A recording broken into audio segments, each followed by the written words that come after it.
What's up, YouTube? This is Fate, bringing you another deck profile at the locals, and today I've got my friend Zeb here, and he's going to be showing you his Raid Raptors. Yeah, flying monsters of dark power. I don't know, for some reason, ever since the Winged Raiders pack came out, I kept on wanting to say Raid Raptors, Winged Raptors. But anyways, going off on a tangent, he's got this awesome deck profile to show us today, and without further ado, take us away. So, start off, we play 3 Vanishing. I have to play 3 because it's like the Stellar Knight Vega of the deck. It starts off combos. You don't have to use its effect to special summon until you want to, so you can normal summon it, bait something out, special like a Fuzzy Lanius from the hand to bait something out, and then use its effect later if you still have it face up. Plus you can Vanishing, special Vanishing, special Vanishing, so that's one way of spamming the board with level 4s. 3 Tribute Lanius. He is the second best monster in the deck. He's a Foolish Burial whenever he's normal summoned or special summoned, but only during the turn he was normal or special. The second effect we don't really use because we don't play any quick play rank up cards because they all suck because they're, in my opinion, because they're traps and they can be easily destroyed before you have the opportunity to use them. 3 Fuzzy Lanius. Specials himself, searches himself, and goes for the rank 4 plays. The only problem with him is if you special him by his own effect, you can't special anything but Raid Raptor monsters. 3 Mimicry Lanius. He's the main target with the Tribute Lanius. You send him to the graveyard and then banish him from the graveyard during the turn he was sent there to search for any one of the combo pieces that you're missing. 2 Lastrix, because Lastrix in any rank up double spell card is an Ultimate Falcon, so it's a 2-card combo, plus you can search him, you can Foolish Burial and Mimicry to banish Mimicry to search for him if you drew any of the rank up spells in your opening hand. Now, how well does it work? Would you recommend playing 3 of them at all, or? It can be done. But with the release of Cattle Call, it's a little unnecessary. 1 Singing Lanius and 1 Pain Lanius to help with the rank 4 exceeds. And onto the spells. 1 Upstart Goblin and 2 Allure of Darkness for draw power, because if you go first and you can get your 2 or 3 card combo, then you're gravy. 2 Twin Twister. Some people are playing 3, but I feel like 3 is too much.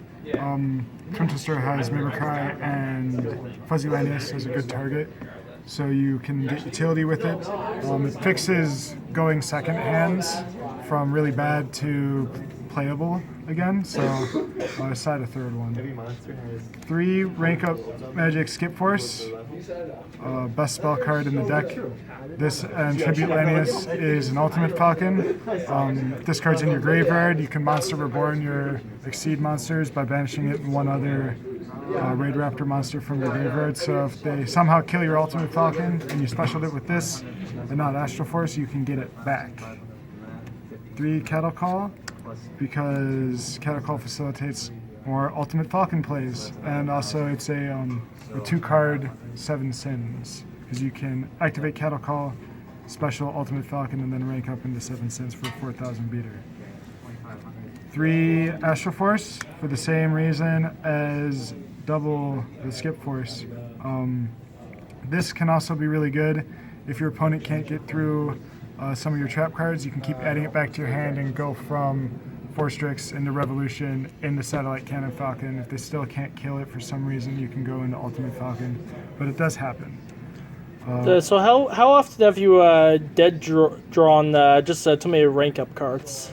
Not too often, because you only play 6 of them, and usually if you draw more than 1, you use both of them in that turn anyway. Okay. 1 day a piece, because same as with like a Cyber Dragon deck, if you can just sit until you OTK them with Cyber Dragons, this is really good. With this deck, if you can just sit until you draw your combo to get Ultimate Falcon out and then start burning them and making it really hard to get over, this can change the hand from not a good hand into a first turn Ultimate Falcon. 1 Raid Raptor Nest because it's searchable and you never want to draw it, ever. Foolish Burial because you can Foolish Fuzzy or Mimicry and search with Mimicry for any of the pieces or search for Fuzzy to get it in your hand to do more special summoning. 3 Rivalry of Warlords because it locks down other decks from being able to play, and all you play is Winged Beasts pretty much, even in the extra deck. It's scary when main decking Rivalry of the Warlords is extremely effective. Yeah, 2 strike and 1 warning. Solemn Brigade. Because 3 strike is a little too much when warning negates spell cards that special summon, and obviously this deck, if you're going in a mirror match, you need your warning. And 1 Vanity's Emptiness, because we're a go first deck, and we want to set up our play, then stop our opponent. So Vanities is actually a pretty decent trap. Extra deck, 3 4-strix, because Raid Raptors. 2 Ultimate or Revolution Falcons. We don't play the rank 5 or the rank 3 because they're just hard to summon and there's no real way to use them and they're too situational.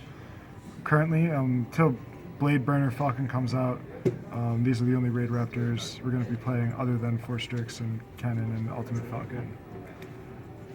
2 Satellite Cannon Falcon, you hardly ever summon him, but when you do, he's a heavy storm and your opponent can't respond to it with cards or effects. And he can make 1 monster pretty much go down to 0 attack and then attack it to do direct 3,000 because you can detach 1 during either player's turn to make a monster your opponent controls lose 800 for each Raid Raptor in your graveyard. And so you can, your opponent tries to attack this with a monster that has more attack with it. You can activate his effect to make it go to 0 and then kill it during 4 damage step, during the battle step, or you can special a Last Trick Swimmer hand to gain life points and then do it. So it's pretty decent. Or when he's not used as the monster on purpose, he works as fuel for this next guy. Yeah, Ultimate Falcon. This is the towers of the deck. Just hates on every deck unless you play Kaijus or Creature Swap. There's no way to really kill him except by battle. 1 Volcasaurus, because you can normal summon Vanishing and special summon Mimicry, then use Mimicry's effect like a Cyber Dragon's Ray to make all Raid Raptors you control level 5 and then burn them for game. That's a fun surprise play. The Dweller and Castel, because rank 4s are still relevant for these guys. These are the only 2 rank 4s that I play that are not Winged Beasts, because they're the only 2 that really help the deck. This gets rid of problems, obviously. This stops graveyard effects. 1 Ice Beast Xerophine, because he negates all face-up cards on the field, and that can help you get around problems that you need to get around. Plus, you can summon this while you have Ultimate Falcon, and Ultimate Falcon keeps its effect because it's unaffected. 1 Utopic Future, because we play 3 4-strix, and 1 7 Sins, because Cattle Call and any one of your monsters is a 2-card 7 Sins, because you can Cattle Call for Ultimate Falcon into 7 Sins. Awesome. Side deck, Triple Flying Sea, self-explanatory. Triple Maxi in the side, because we're go first deck. After the first round, the jig is up. They're going first. You can side in your hand traps then, because you know that they're not going to let you try and do a first turn Ultimate Falcon. 1 Twin Twister. Spell Shattering Arrow, because Morphages are scary. Triple Typhoon, because the Morphages are scary. Double Mask of Restrict. Monarchs are a thing. Monarchs are a thing. And then 2 Magic Drains. Because who doesn't like hating on pendulums? And who doesn't like protecting Rivalry? So I see we just got a random pack here. Up for a random pack opening, or? Sure. See what we got for the birds. The birds. A random pack has entered the arena. We must open. A bird. Descott Base, Forge of the True Jacos, Speedroid, and the Morphages are scary. Figured that would be a good way to end this randomly since we saw that enter the fray. But anyways, thank you for showing us this deck profile tonight, and hope you enjoyed watching the video. And as always, comment, rate, and subscribe. Until next time.